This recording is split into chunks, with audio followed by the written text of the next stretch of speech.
वसिष्ठ उवाच भगवन् केन विधिना नामभिर्वेङ्कटेश्वरम् पूजयामास तम् देवम् ब्रह्मा तु कमलैः शुभैः पृच्छामि तानि नामानि गुणयोगपराणि किम् मुख्यवृत्तीनि किम् ब्रूहि लक्षकाण्यथवा हरेः नारद उवाच नामान्यनन्तानि हरे गुणयोगानि कानिचित् मुख्यवृत्तीनि चान्यानि लक्षकाण्यपराणि च परमार्थैः सर्वशब्दैरेको ज्ञेयः परः पुमान् आदिमध्यान्तरहितत्वव्यक्तोऽनन्तरूपभृत् चन्द्रार्कवह्निवाय्वादिग्रहर्क्षाणि नभोदिशः अन्वयव्यतिरेकाभ्याम् सन्ति नो सन्ति यन्मतेः तस्य देवस्य नाम्नाम् हि पारम् गन्तुम् हि कः क्षमः तथापि चाभिधानानि वेङ्कटेशस्य कानिचित् ब्रह्मगीतानि पुण्यानि तानि वक्ष्यामि सौव्रत यदुच्चारणमात्रेण विमुक्ताधः परम् व्रजेत् वेङ्कटेशस्य नाम्नाम् हि सहस्रस्य ऋषिर्विधिः छन्दोऽनुष्टप्तथा देवः श्रीवत्साङ्को रमापतिः बीजभूतस्तथोङ्कारो ह्रीं क्लीं शक्तिश्च कीलकम् ॐ नमो वेङ्कटेशायेत्यादिर्मन्त्रोऽत्र कथ्यते ब्रह्माण्डगर्भः कवचमस्त्रम् चक्रगदाधरः विनियोगोऽभीष्टसिद्धौ हृदयम् सामगायणः अस्य श्रीवेङ्कटेशसहस्रनामस्तोत्रमहामन्त्रस्य ब्रह्मा ऋषिः अनुष्टुप्छन्दः श्रीवत्साङ्को रमापतिर्देवता ॐ बीजम् ह्रीं शक्तिः क्लीं कीलकम् ब्रह्माण्डगर्भ इति कवचम् चक्रगदाधर इत्यस्त्रम् सामगान इति हृदयम् ॐ नमो वेङ्कटेशायेत्यादिर्मन्त्रः श्रीवेङ्कटेशप्रीत्यर्थे जपे विनियोगः ध्यानम् भास्वच्चन्द्रमसौ यदीयनयने भार्या यदीया रमा यस्माद्विश्वसृडव्यभूत्यमिकुलम् यद्ध्यानयुक्तम् सदा नाथो यो जगताम् नगेन्द्रदुहितुर्नाथोऽपि यद्भक्तिमान् तातो यो मदनस्य यो दुरितः तम् वेङ्कटेशम् भजे ऊर्ध्वौ हस्तौ यदीयौ सुररिपुदलने बिभ्रतौ शङ्खचक्रे सेव्यावङ्घ्री स्वकीयावभिदधरधरो दक्षिणो यस्य पाणिः तावन्मात्रम् भवाब्धिम् गमयति भजतामूरुगो वामपाणिः श्रीवत्साङ्गश्च लक्ष्मीर्यदुरसि लसतस्तम् भजे वेङ्कटेशम् इति ध्यायन् वेङ्कटेशम् श्रीवत्साङ्गम् रमापतिम् वेङ्कटेशो विरूपाक्ष इत्यारभ्य जपेत्क्रमात् ॐ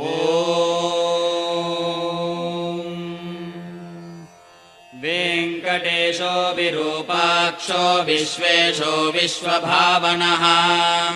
विश्वशृङ् विश्वसंहर्ता विश्वप्राणो विराट्वपुः शेषाद्रिनिलयो शेषभक्तदुःखः प्रणाशनः शेषस्तुत्यः शेषशायी विशेषज्ञो विभुः स्वभूः विष्णुर्जिष्णुश्च वर्धिष्णुरुत्सविष्णुः सहिष्णुकः भ्राजिष्णुश्च ग्रसिष्णुश्च वर्तिष्णुश्च भरिष्णुकः कालयन्ता कालगोप्ता कालः कालान्तकोऽखिलः कालगम्यः कालकण्ठवन्द्यः कालकलेश्वरः शम्भुः स्वयम्भूरम्भोजनाभिस्तम्भितवारिधिः अम्भोधिनन्दिनी जानिशोणाम्भोजपदप्रभः कम्बुग्रीवः शम्बरारिरूपः शम्बरजेक्षणः बिम्बाधरो बिम्बरूपे प्रतिबिम्बक्रियादिगः गुणवान् गुणगम्यश्च गुणातीतो गुणप्रियः दुर्गुणध्वंसकृत्सर्वसुगुणो गुणभासकः परेशः परमात्मा च परम् ज्योतिः परागतिः परम् पदम् वियद्वासाः पारम्पर्यशुभप्रदः ब्रह्माण्डगर्भो ब्रह्मण्यो ब्रह्मसृड्ब्रह्मबोधितः ब्रह्मस्तुत्यो ब्रह्मवादी ब्रह्मचर्यपरायणः सत्यव्रतार्थसन्तुष्टः सत्यरूपी झषाङ्गवान् सोमकप्राणहारी च नीताम्नायोऽब्धिसञ्चरः देवासुरवरस्तुत्यः पदन्मन्दरधारकः धन्वन्तरिः कच्छपाङ्गः पयोनिधिविमन्थकः अमरामृतसन्धाता धृतसम्मोहिनी वपुः हरमोहकमायावी रक्षः सन्दोहभञ्जनः हिरण्याक्षविदारी च यज्ञो यज्ञविभावनः यज्ञीयोर्वे समुद्धर्ता लीलाक्रोटः प्रतापवान् दण्डकासुरविध्वंसे वक्रदंष्ट्रः क्षमाधरः गन्धर्वशापहरणः पुण्यगन्धो विचक्षणः करालवक्त्रः सोमार्कनेत्रः षड्गुणवैभवः श्वेतगोणी घूर्णितभ्रोर्घुर्घुरध्वनिविभ्रमः राघीयान्नीलकेशी च जाग्रदम्बुजलोचनः घृणावान् घृणिसम्मोहो महाकालाग्निदीधितिः ज्वालाकरालवदनो महोल्काकुलवीक्षणः सटानिर्भिन्नमेघौघो दंष्ट्रारुव्याप्तदिक्तटः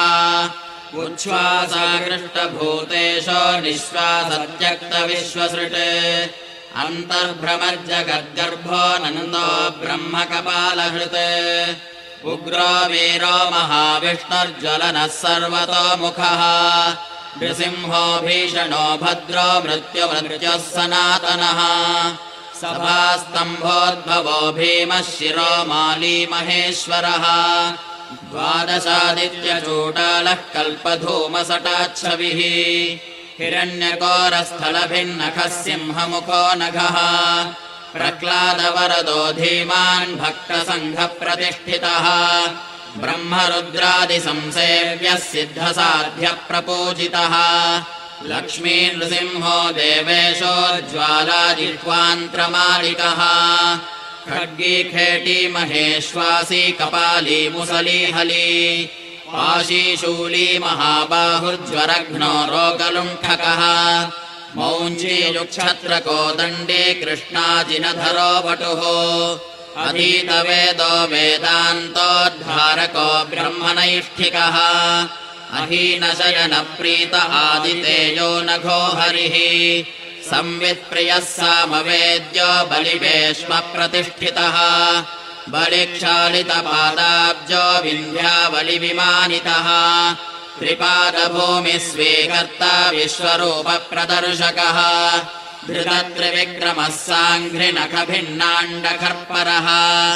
पश्चातवाहिनीधारा पवित्रितजगत्त्रयः विधिसम्मानितः पुण्यो दैत्ययोद्धाजयोर्जितः सुरराज्यप्रदः शुक्रमदहृत्सुगतीश्वरः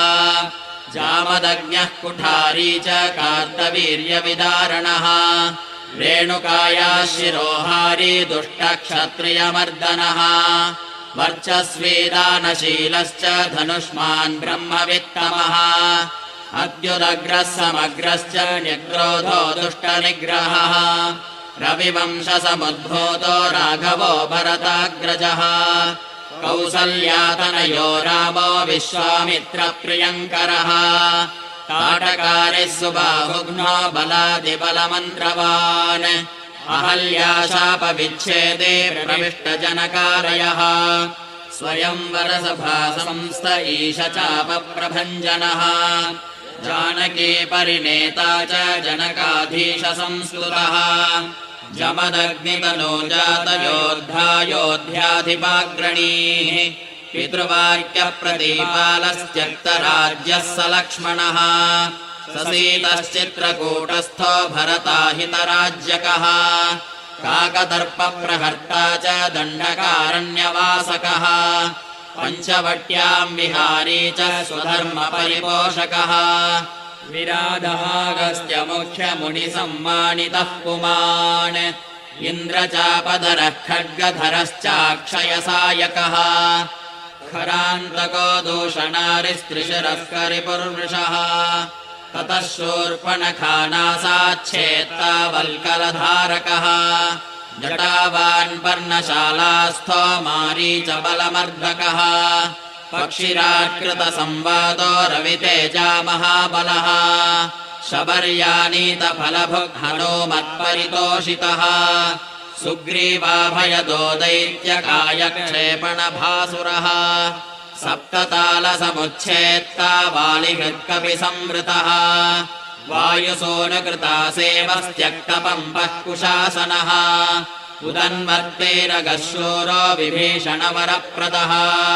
सेतुकृद्दैत्यः प्राप्तलङ्कोऽलङ्कारवान् स्वयम् अतिकायशिरश्चेत्ता कुम्भकर्णविभेदनः दशकण्ठशिरोध्वंसी जाम्बवत्प्रमुखावृतः जानकीशः सुराध्यक्षः साकेतेशः पुरातनः पुण्यश्लोको वेदवेद्यः स्वामितीर्थनिवासकः लक्ष्मीसरः केळिलोलो लक्ष्मीशो लोकरक्षकः देवके गर्भसम्भूतो यशोदेक्षणलालितः वसुदेवकृतस्तोत्रो नन्दगोपमनोहरः चतुर्भुजः कोमलाङ्गो गदावान्नीलकुण्डलः पूतना प्राणसंहर्तार्नावर्तविनाशनः गर्गारोपितनामाङ्गो वासुदेवो ह्यधोक्षजः गोपिकास्तन्यपायी च बलभद्रानुजोच्युतः वैयाघ्रनकभूषश्च वत्सजिद्वत्सवर्धनः क्षीरसाराशनरतो दधिभाण्डप्रमर्दनः नवनीतापहर्ता च नीलनीरदभासुरः आभीरदृष्टदौर्जन्यो नीलपद्मनिभाननः मातृदर्शितविश्वास्य उलूखलनिबन्धनः नलकोपरशापान्तो गोधूलिच्छुरिताङ्गकः गोसङ्घरक्षकः श्रेषो बृन्दारण्यनिवासकः वत्सान्तकोपगद्वेषी दैत्याम्बुदमहानिलः महाजगरचण्डाग्निः शकटप्राणकण्टकः इन्द्रसेव्यः पुण्यगात्रः करचिच्चण्डदीधितिः कालपक्वफलाशी च कालीयफणिदर्पः नागपत्नीस्तुतिप्रेतः प्रलम्बासुरखण्डनः दावाग्निबलसंहारी फलाहारी गदाग्रजः गोपाङ्गनाचेलचोरः पाथो लीलाविशारदः वंशगानप्रवीणश्च गोपीहस्ताम्बुजार्चितः मुनिपत्न्याहृताहारो मुनिश्रेष्ठो मुनिप्रियः गोवर्धनाद्रिसङ्घर्ता सङ्क्रन्दनतमोपहः सदुद्यानविलासी च रासक्रीडापरायणः वरुणाभ्यर्चितो गोपी प्रार्थितः पुरुषोत्तमः अक्रूरस्तुतिसम्प्रीतः कुब्जा यौवनदायकः मुष्टिकोरः प्रहारी च चाणूरोदरधारणः मल्लयुद्धाग्रगण्यश्च पितृबन्धनमोचकः मत्तमादङ्गपञ्चास्यः कंसग्रीवानिक्रन्दनः उग्रसेनप्रतिष्ठाता रत्नसिंहासनस्थितः कालनेमिखलद्वेषी मुचुकुन्दवरप्रदः साल्वसेवितदुर्धर्षराजस्मयनिवारणः रुक्मगर्वापहारी च रुक्मिणीनयनोत्सवः प्रद्युम्न जनकः कामे प्रद्युम्नो द्वारकाधिपः मन्याहर्ता महामायो जाम्बवत्कृतसङ्गरः जाम्बूनदाम्बरधरो गम्यो जाम्बवती विभुः कालिन्दे प्रतिता रामकेलिर्गुञ्जावतंसकः मन्दारसुमनोभास्वान् शचीशाभीष्टदायकः सत्राजिन्मानसोल्लासी सत्याजानिष्युभावहः शतधन्वहरः सिद्धः पाण्डवप्रियकोत्सवः भद्रः प्रियः सुभद्राया भ्राता नाग्नाजिनी विभुः किरीटकुण्डलधरः कल्पपल्लवलालितः भैष्मे प्रणयभाषावान् मित्रबिन्दाधिपो भयः स्वमूर्तिकेलिसम्प्रेतो लक्ष्मणोदारमानसः प्राग्ज्योतिषादिपध्वंसे तत्सैन्यान्तकरो मृतः भूमिस्तुतो भूरिभोगो भूषणाम्बरसंयुतः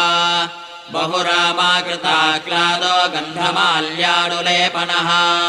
नारदादृष्टचरितो देवेशो विश्वराट्गुरुः बाणबाहुवितारश्च तापज्वरविनाशकः कुशोद्धर्षयिता व्यक्तः शिववाक्तुष्टमानसः महेशज्वरसंस्तुत्य शीतज्वरभयान्तकः मृगराजोद्धारकश्च पौण्ड्रकादिवधोद्यतः विविधारिच्छलोद्विग्नब्राह्मणेषु दयापरः जरासन्धबलद्वेषी केशिदैत्यभयङ्करः चक्रे चैत्यान्तकः सभ्यो राजबन्धविमोचकः राजसूयः विर्भोक्ता स्निग्धाङ्गः शुभलक्षणः घानाभक्षणसम्प्रेतः कुचेलाभीष्टदायकः सत्त्वादिगुणगम्भीरो द्रौपदीमानरक्षकः भीष्मध्येयो भक्तवश्यो भीमपूज्यो दयानिधिः दन्तवक्त्रशिरश्चेत्ता कृष्णः कृष्णासखस्वराट् वैजयन्ती प्रमोदी च बर्हि बर्हविभूषणः पार्थकौरवसन्धानकारी दुःशासनान्तकः बुद्धो विशुद्धः सर्वज्ञः क्रतुहिंसाविनिन्दकः त्रिपुरस्त्रीमानभङ्गः सर्वशास्त्रविशारदः निर्विकारो निर्ममश्च निराभासो निरामयः जगन्मोहकधर्मी च दिग्वस्त्रो दिग्पतीश्वरः कल्कीम्लेच्छप्रहर्ता च दुष्टनिग्रहकारकः धर्मप्रतिष्ठाकारी च चातुर्वर्ण्यविभागकृत् युगान्तको युगाक्रान्तो युगकृद्युगभासकः कामारिः कामकारी च निष्कामः कामितार्थदः भर्गो वरेण्यम् सवितुः शार्ङ्गे वैकुण्ठमन्दिरः हयग्रीवः कैटभारिर्ग्राहघ्नो गजरक्षकः सर्वसंशयविच्छेत्ता सर्वभक्तसमुत्सुकः कपर्दीकामहारी च कलाकाष्ठा स्मृतिर्धृतिः अनादिरप्रमेयौजाः प्रधानः सन्निरूपकः निर्लेपो निःस्पृहो सङ्गो निर्भयो नीतिपारकः निष्प्रेष्यो निष्प्रियः शान्तो निष्प्रपञ्चो निधिर्नयः कर्म्यकर्मी विकर्मी च कर्मेप्सुः कर्मभावनः कर्माङ्गः कर्मविन्यासो महाकर्मी महाव्रती कर्मभुः कर्मफलदः कर्मेशः कर्मनिग्रहः नरो नारायणो दान्तः कपिलः कामदः शुचिः तप्ता जप्ता क्षमालावान् गन्धा नेता लयो गतिः शिष्टो द्रष्टा रिपुद्वेष्टा रोष्टा वेष्टा महानटः रोद्धा बोद्धा महायोद्धा श्रद्धावान् सत्यधीः शुभः मन्त्रे मन्त्रो मन्त्रगम्यो मन्त्रकृत्परमन्त्रहृत् मन्त्रभृन्मन्त्रफलदो मन्त्रेशो मन्त्रविग्रहः मन्त्राङ्गो मन्त्रविन्यासो महामन्त्रो महाक्रमः स्थिरधी स्थिरविज्ञानस्थिरप्रज्ञस्थिरासनः स्थिरयोगस्थिराधारस्थिरमार्गस्थिरागमः निःश्रेयसो निरीहोऽग्निर्निरवद्यो निरञ्जनः निर्वैरो निरहङ्कारो निर्दम्भो निरसूयकः अनन्तोऽनन्दबाहोरुरनन्ताङ्घ्रिरनन्तदृक् अनन्तवक्त्रोऽनन्ताङ्गो अनन्तरूपो ह्यनन्तकृते ऊर्ध्वरेता ऊर्ध्वलिङ्गो ह्योर्ध्वमूर्ध्वोर्ध्वशाखकः ऊर्ध्व ऊर्ध्वाध्वरक्षी च ह्योर्ध्वज्वालो निराकुलः बीजम् बीजप्रदो नित्यो निदानम् निष्कृतिः कृती महाननीयान् गरिमा सुषमा चित्रमालिकः नभस्पृङ्नभसो ज्योतिर्नभस्वान्यर्नभा नभः अभर्विभप्रभः शम्भर्महीयान् भोर्भुवाकृतिः महानन्दो महाशूरो महोराशिर्महोत्सवः महाक्रोधो महाज्वालो महाशान्तो महागुणः सत्यव्रतः सत्यपरः सत्यसन्धः सताम् गतिः सत्येशः सत्यसङ्कल्पः सत्यचारित्रलक्षणः अन्तश्चरो ह्यन्तरात्मा परमात्मा चिदात्मकः रोचनो रोचमानश्च साक्षी शौरिर्जनार्दनः मुकुन्दो नन्दनिष्पन्दः स्वर्णबिन्दुः पुरन्दरः अरिन्दमः सुमन्दश्च मुन्दमन्दारहासवान् स्यन्दनारूढचण्डाङ्गो ह्यानन्दी नन्दनन्दनः अनसूयानन्दनो त्रिनेत्रानन्दः सुनन्दवान् शङ्खवान् पङ्कजकरः कुङ्कुमाङ्को जयाङ्कुशः अम्भोजमकरन्दाढ्यो निष्पङ्को गरुपङ्किलः इन्द्रश्चन्द्ररथश्चन्द्रो अतिचन्द्रश्चन्द्रभासकः उपेन्द्र इन्द्रराजश्च वागीन्द्रश्चन्द्रलोचनः प्रत्यक्पराक्परम् धाम परमार्थः परात्परः अपारवाक्पारगामी पारावारः परावरः सहस्वानर्थदाता च सगणः साहसी जयी तेजस्वी वायुविशिखी तपस्वी तापसोत्तमः ऐश्वर्योद्भूतिकृद्भूतिरैश्वर्याङ्गकलापवान् अम्भोधिशाली भगवान् सर्वज्ञः सामपारकः महायोगी महाधीरो महाभोगी महाप्रभुः महावीरो महातुष्टिर्महापुष्टिर्महागुणः महादेवो महाबाहुर्महाधर्मो महेश्वरः समीपगो दूरगामी स्वर्गमार्गनिरर्गलः नगो नगधरो नागो नागेशो नागपालकः हिरण्मयः स्वर्णरेता हिरण्यार्चिर्हिरण्यदः गुणगण्यः शरण्यश्च पुण्यकीर्तिः पुराणगः जन्यभृज्जन्यसन्नद्धो दिव्यपञ्चायुधो वशी दौर्जन्यभङ्गः पर्जन्यः सौजन्यनिलयो लयः जलन्धरान्तको भस्मदैत्यनाशी महामनाः श्रेष्ठः श्रविष्ठो द्राघिष्ठो गरिष्ठो गरुडध्वजः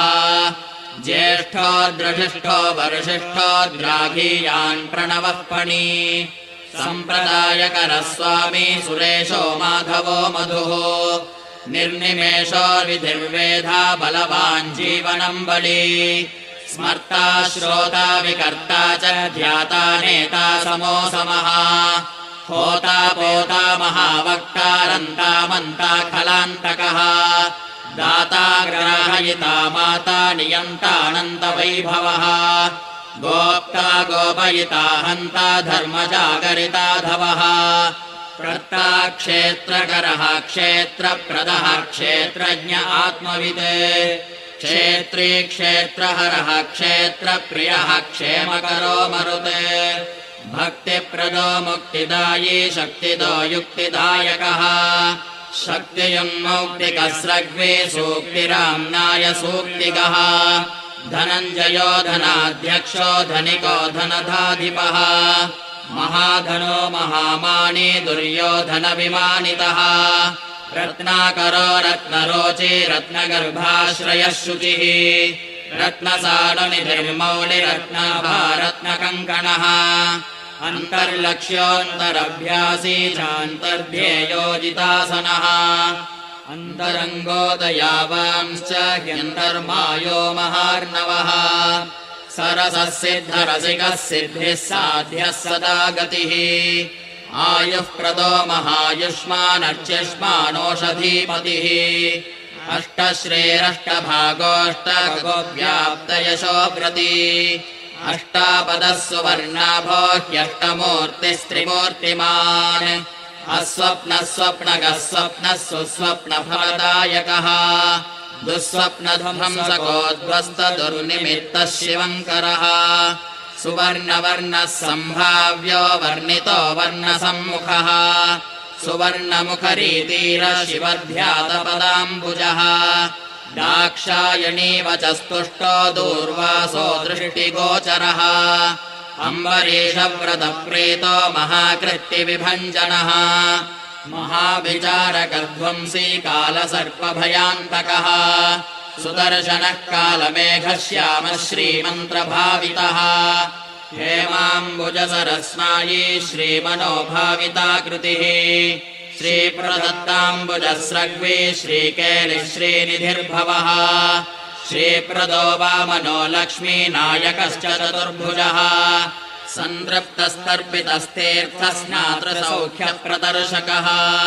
अगस्त्यस्तुतिसंभृष्टो दर्शिताव्यक्तभावनः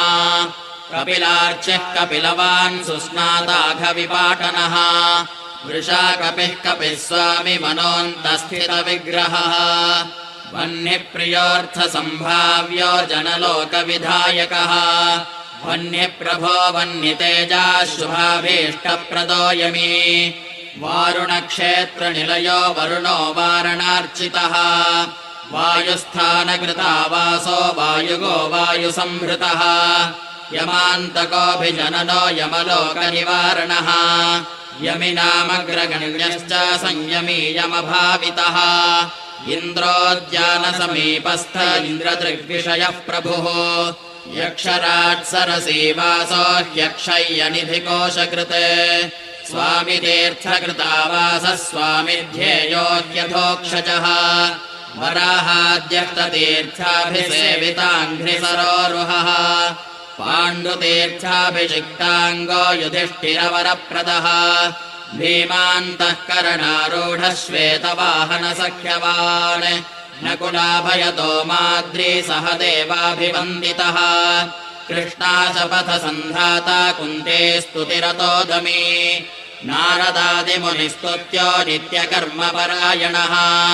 दर्शिताव्यक्तरूपश्च वीणानादप्रमोदितः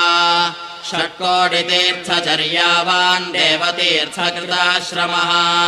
बिल्वामलजलस्नायी सरस्वत्यम्बुसेवितः तुम्बुरोदकसंस्पर्शजनचित्ततमोपहः मत्स्यवामनकूर्मादितीर्थराजः पुराणभृत् चक्रध्येयपदाम्भोजः शङ्खपूजितपादुकः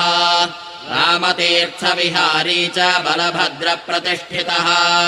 जामदग्न्यसरस्तीर्थजलसेचनतर्पितः पापापहारिकीलालसुस्नाताघविनाशनः नभो गङ्गाभिषिक्तश्च नागतीर्थाभिषेकवान् कुमारधारातीर्थस्थो वटुवेषः सुमेखलः वृद्धस्य सुकुमारत्वप्रदः सौन्दर्यवान् सुखी प्रियम् वदो महाकुक्षिरिक्ष्वाकुकुलनन्दनः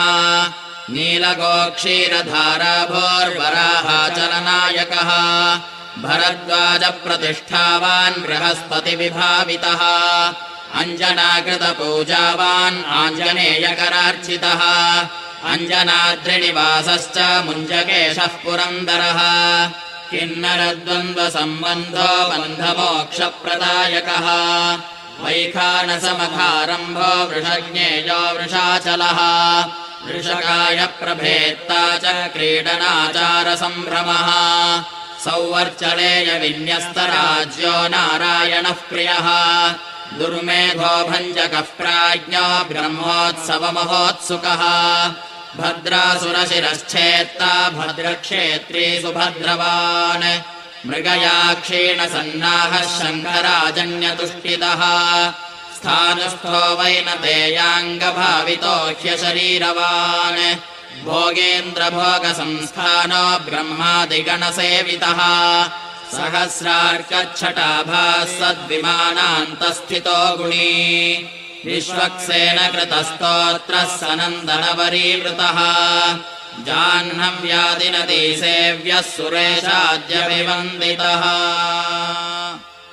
सुराङ्गना नृत्यपरो गन्धर्वोद्गायनप्रियः रागेन्दुसङ्काशनखः कोमलाङ्घ्रिसरोरुहः कच्छपः प्रमदः कुन्दगुल्फकः स्वच्छकोर्परः मेदुरस्वर्णवस्त्राढ्यकटिदेशस्थमेखलः प्रोल्लसच्छुरिकाभास्वत्कटिदेशः शुभङ्करः अनन्तपद्मजस्थाननाभिर्मौक्तिकमालिकः मन्दारचाम्बेयमाली रत्नाभरणसंवृतः लम्बयज्ञोपवीती च चन्द्रश्रीखण्डलेपवान् वरदोभयदश्चक्री सङ्ख्येकौस्तुभदीप्तिमान् श्रीवत्साङ्गितवक्षस्को लक्ष्मी संश्रितहृत्कटः नीलोत्पलनिभाकारः शोणाम्भोजसमाननः कोटिमन्मथलावण्यश्चन्द्रिकास्मितपूरितः सुधास्वच्छोर्ध्वपुण्ड्रश्च कस्तूरीललाञ्छितः पुण्डरीकेक्षणः स्वच्छो मौलिशोभाविराजितः पद्मस्थः पद्मनाभश्च सोममण्डलगो बुधः वह्निमण्डलगः सूर्यः सूर्यमण्डलसंस्थितः श्रीपतिर्भूमिजानिश्च विमलाद्यभिसंवृतः जगत्कुटुम्बजनिता रक्षकः कामितप्रदः अवस्थात्रययन्ता च विश्वतेजस्वरूपवान् ज्ञप्तिर्ज्ञेयो ज्ञानगम्यो ज्ञानातीतः सुरादिगः ब्रह्माण्डान्तर्बहिर्व्याप्तो वेङ्कटाद्रिगदाधरः श्रीवेङ्कटाद्रिगदाधर ॐ नम इति एवम् श्रीवेङ्कटेशस्य कीर्तितम् परमाद्भुतम् नाम्नाम् सहस्रम् संश्राव्यम् पवित्रम् पुण्यवर्धनम् श्रवणात् सर्वदोषघ्नम् रोगघ्नम् मृत्युनाशनम् दारिद्र्यभेदनम् धर्म्यम् सर्वैश्वर्यफलप्रदम् कालागिविषविच्छेदिज्वरापस्मारभञ्जनम् शत्रुक्षयकरम् राजग्रहपीडानिवारणम् ब्रह्मराक्षसकूष्माण्डभेदालभयभञ्जनम् विद्याभिलाषी विद्यावान् धनार्थी धनवान् भवेत् अनन्तकल्पजीवी स्यात् आयुष्कामो महायशाः पुत्रार्थे सुगुणान् पुत्रान् लभेदायुष्मतस्ततः सङ्ग्रामे शत्रुविजयी सभायाम् प्रतिवादिजित् दिव्यैर्नामभिरेभिस्तो तुलसी पूजनात् सकृत्